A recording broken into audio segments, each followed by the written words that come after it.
Hello and welcome to the channel natural yoga physio pharmacy. Friends, इस video में हम देखेंगे डिसेंट्री क्या होता है, इसके कॉजेज, सिम्टम्स, डायग्नोसिस और ट्रीटमेंट में कौन कौन से मेडिसिन यूज होते हैं, इसके साथ ही इसके प्रिवेंशंस क्या क्या हैं। तो आइए फ्रेंड्स, वीडियो को शुरू करते हैं। डिसेंट्री एक ऐसा कंडीशन है जिसमें इंटेस्टाइन में इन्फेक्शन हो जाता है, जिसके कारण पेट में मरोड़ और डायरिया जैसे सिम्टम्स दिखाई देते हैं। इस कंडीशन में अमीबा और पैरासाइट का इन्फेक्शन हो जाता है, जिसके कारण पेट में मरोड़ होता है। इस कंडीशन में पेट में मरोड़ के साथ ही बार बार हल्के पतले दस्त होते हैं, इसमें कई बार म्यूकस या फिर ब्लड भी देखा जाता है। आमतौर पर डिसेंट्री का कंडीशन साफ सफाई का उचित ध्यान न रखने के कारण डेवलप होता है, जिसके कारण इन्फेक्शन कॉज करने वाले बैक्टीरिया आसानी से इंटेस्टाइनल एरिया में पहुंच करके इन्फेक्शन कॉज करते हैं। टाइप्स की अगर हम बात करें तो डिसेंट्री दो तरह के होते हैं। पहला वो जिसमें बैक्टीरियल इन्फेक्शन होता है और दूसरा जिसमें अमेबिक एक्शन होता है। बैक्टीरियल इन्फेक्शन वाले डिसेंट्री में शिगेला, कैंपेलोबैक्टर और ई कोलाई के कारण डायरिया देखा जाता है। इसके साथ ही अमेबिक डिसेंट्री में पैरासाइट के सिंगल सेल से इन्फेक्शन होता है। इन दोनों में से अमेबिक डिसेंट्री बहुत ही कॉमन होता है, जो आसानी से इन्फेक्शन कॉज करता है। कॉजेज की अगर हम बात करें तो डिसेंट्री का मुख्य कारण कई तरह के बैक्टीरिया और अमीबा होता है, लेकिन यह कंडीशन मेनली कंटेमिनेटेड फूड और वाटर के लेने से शुरू होता है। इसके अलावा साफ सफाई का उचित ध्यान न रखने और गंदे तालाब में तैरने के कारण भी यह कंडीशन डेवलप हो जाता है।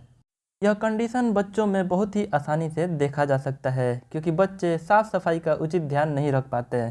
शिगेला बैसिलस बैक्टीरिया बहुत ही आसानी से इंटेस्टाइनल एरिया में ग्रो करके इन्फेक्शन कॉज करते हैं। कई बार बच्चे जब मिट्टी खाते हैं तो उनके इंटेस्टाइनल एरिया में वार्म का इन्फेक्शन हो जाता है, जिसके कारण इस तरह के सिम्टम्स देखे जा सकते हैं। इसके अलावा कई बार कुछ दवाओं के साइड इफ़ेक्ट और वायरल इन्फेक्शन के कारण डिसेंट्री देखा जाता है। सिम्टम्स की अगर हम बात करें तो ऐसे में पतले दस्त सबसे पहले देखे जाते हैं। इसके साथ ही पेट में मरोड़ और हल्का दर्द देखा जाता है। इसके साथ ही कई बार दस्त में म्यूकस या फिर खून को देखा जा सकता है। इसके साथ ही बुखार, उल्टी और थकान देखा जा सकता है। बार बार दस्त होने से कई बार शरीर का वाटर लॉस हो जाता है, जिसके कारण डिहाइड्रेशन देखा जा सकता है। इसके साथ ही वेट लॉस भी देखे जा सकते हैं।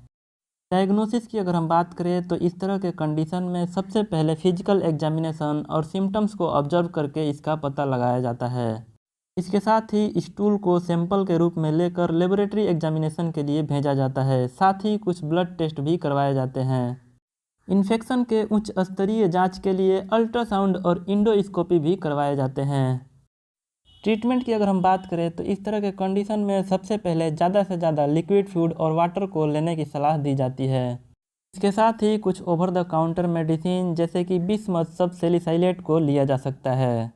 इसके साथ ही इस कंडीशन में मेट्रोनिडाजोल और टिंडाजोल बहुत ही हेल्पफुल होते हैं। इसके साथ ही कई बार बैक्टीरियल एक्शन को दूर करने के लिए कुछ एंटीबायोटिक्स को भी प्रयोग में लाया जाता है। इसके साथ ही डिहाइड्रेशन के कारण शरीर से लॉस हुए सॉल्ट और वाटर की पूर्ति के लिए कुछ आईवी फ्लूइड भी दिए जाते हैं। कई बार जब पेशेंट मेट्रोनिडाजोल के टैबलेट को लेने के हालत में नहीं होते हैं तो उस कंडीशन में मेट्रोनिडाजोल के फ्लूइड को आईवी रूट से दिया जाता है। प्रिवेंशन की अगर हम बात करें तो किसी भी भोज्य पदार्थ को छूने या खाने से पहले हाथ को अच्छे से साफ करके इस तरह के कंडीशन से बचा जा सकता है। इसके साथ ही पानी को फिल्टर करके या फिर उबाल कर पीना उचित होता है। कुल मिलाकर खाने पीने से संबंधित साफ सफाई को ध्यान में रख के इस तरह के कंडीशंस को दूर किया जा सकता है। वीडियो कैसा लगा कमेंट करके ज़रूर बताएं। अच्छा लगा तो वीडियो को लाइक करें और चैनल को सब्सक्राइब करें, साथ ही दोस्तों के साथ शेयर करें।